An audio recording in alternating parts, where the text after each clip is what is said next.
रात के अंधेरे में एक नौका समुद्र के बीच से गुजर रही है। उसमें बैठे हैं कुछ लोग, हाथ में बंधे हुए, पैरों में लोहे की जंजीरें। आपको पता है उनका गलती क्या थी? बस एक ही गलती थी, भारत से महावत। जब नौका एक छोटी सी जमीन के पास रुकती है तब आगे दिखाई देता है काला पत्थरों से बना एक भयानक किला, जहाँ लिखा है सेलुलर जेल। वही जेल जिसे लोग कहते हैं काला पानी, क्योंकि यहाँ भेजना मतलब था जिंदा आदमी को मौत से भी बढ़कर जिंदगी देना। हर सेल एक कैद खाना नहीं, कब्र थी। यहाँ का हर कैदी अपने देश के लिए जीता था और हर दिन थोड़ा थोड़ा मर रहा था। ये कहानी है उन लोगों की जिन्हें ब्रिटिश ने तोड़ने की कोशिश की, पर उन्होंने भारत माता के लिए अपनी रूह तक दांव पे लगा दी। ये कहानी है काला पानी की, एक ऐसी जेल जहाँ से वापस आने का मतलब था मौत। सन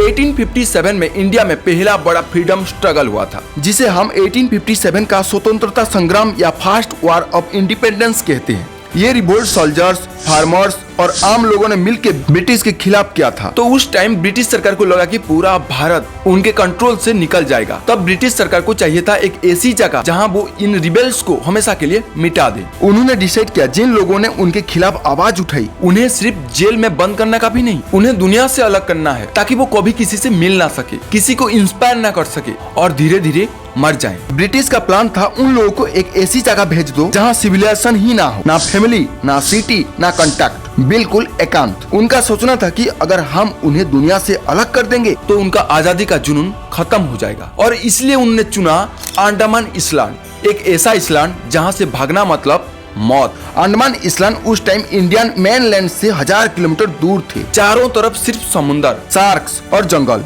वहाँ से भागना ऑलमोस्ट इम्पॉसिबल था। ना बोट, ना ब्रिज, ना रोड। अगर कोई भागने की कोशिश करता या तो समुद्र में डूब जाता या फिर जानवर खा जाते। और फिर 1858 में ब्रिटिश सरकार ने 200 से ज्यादा हमारे लोगों को भेजा। जिन लोगों ने हमारे देश के लिए लड़ा उन लोगों को कैदी बना दिया गया। उस समय वहाँ बड़ी जेल या फिर सेलुलर जेल नहीं बनी थी, सिर्फ टेम्पोररी कैंप्स थे, बाम्बू और लकड़ी से बनाए हुए थे। ये हमारे लोगों को जंगल साफ करने, सड़क बनाने और एरिया डेवलप करने का काम करवाते थे। कोई लोग तो बीमार से वही मर गए। थोड़ा थोड़ा टाइम में ब्रिटिशर ने इस एरिया को पेनल सेटलमेंट बनाया, मतलब एक पनिशमेंट आइलैंड, जहाँ सिर्फ डेंजरियस या पॉलिटिकल कैदी रखे जाते थे।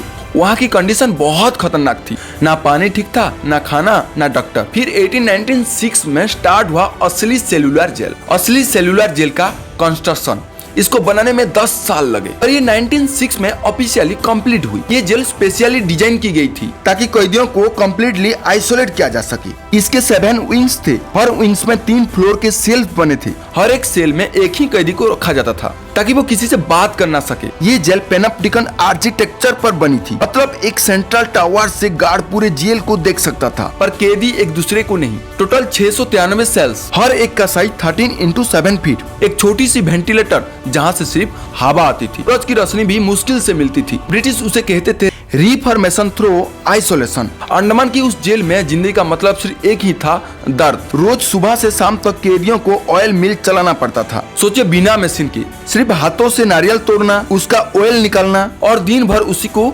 घुमाते रहना जब तक हाथ के निशान सूख ना जाए। ये काम कोई 1 घंटे का नहीं था। ये टॉर्चर सुबह के सनराइज से लेकर शाम के सनसेट तक चलता था। थोड़ा भी काम कम हुआ या फिर स्पीड कम पड़ गई तो ब्रिटिश ऑफिसर तुरंत डंडा, लाठी और आयरन चेन ले आते।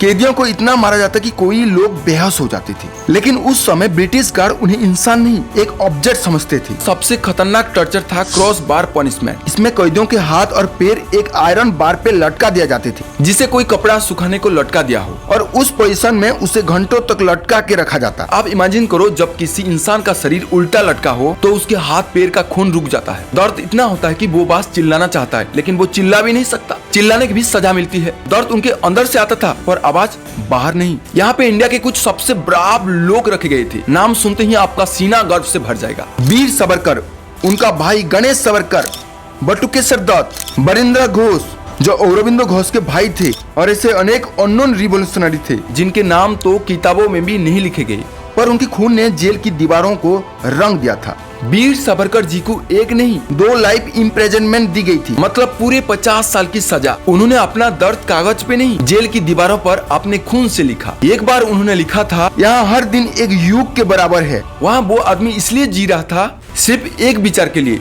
भारत की आजादी। आपने सुना होगा अरविंदो घोष के नाम, पर उनके भाई वीरेंद्र घोष भी एक बड़े रिवोल्यूशनरी थे। ब्रिटिश उनसे इतने डरते थे कि उन्हें चेन में बांध कर रखा जाता था, दिन भर उन्हें भूखा रखा जाता, और जब वो कमजोर पड़ जाते तब उन्हें फोर्सेड फील्डिंग के नाम पे सजा दी जाती। और फिर थे बटुके सरदर्द, जिन्होंने भगत सिंह के साथ असेंबली में बम फेंका था, पर किसी को मार के नहीं, आवाज उठाकर। उन्हें भी काला पानी भेज दिया गया, जहां उन्होंने लिखा था, हम जिंदा है पर जिंदगी नहीं मिलती। जेल के अंदर भी उन्होंने हंगर स्ट्राइक की ताकि कैदियों को बेसिक राइट्स मिले। उन्होंने ब्रिटिश सिस्टम के अंदर ही अंदर से रिवोल्ट कर दिया था। वो लोग जिनके खून से हमें आजादी लिखी, उनका दर्द कभी हम समझ ही ना पाए। कोई लोगों ने लिखा है, जेल में हर रात चीख पुकार आवाज आती थी। कोई कैदी अपने सेल में ही पागल हो जाते थे, कोई ने सुसाइड कर लिया और कुछ मर गए। ब्रिटिश रिकॉर्ड के हिसाब से 20 साल में 300 से ज्यादा लोग इसी जेल में मर गए, पर असली गिनती कभी मिली ही नहीं। 1942 में जापानीज ने अंडमान को कैप्चर कर लिया था, तब कुछ टाइम के लिए ये जेल खाली हो गई। लेकिन जब वर्ल्ड वॉर खत्म हुआ, ब्रिटिश वापस आए और फिर से ये जगह वापस यूज होने लगी। 1945 से 1946 में जब आजादी का आंदोलन अपनी पीक पे था, तो इस जेल के अंदर के गार्ड्स भी समझ गए थे अब ये दर्द खत्म होने वाला है। 15 अगस्त 1947 को जब भारत आजाद हुआ, तो सबसे पहले फ्लैग वहीं पे फैलाया गया, सेलुलर जेल के टप पर। 1948 में ये ऑफिशियली क्लोज कर दी गई, पर जो कहानियां यहाँ लिखी गई थी वो हमारी हिस्ट्री के पेजेस में कभी फेड नहीं हो सकती।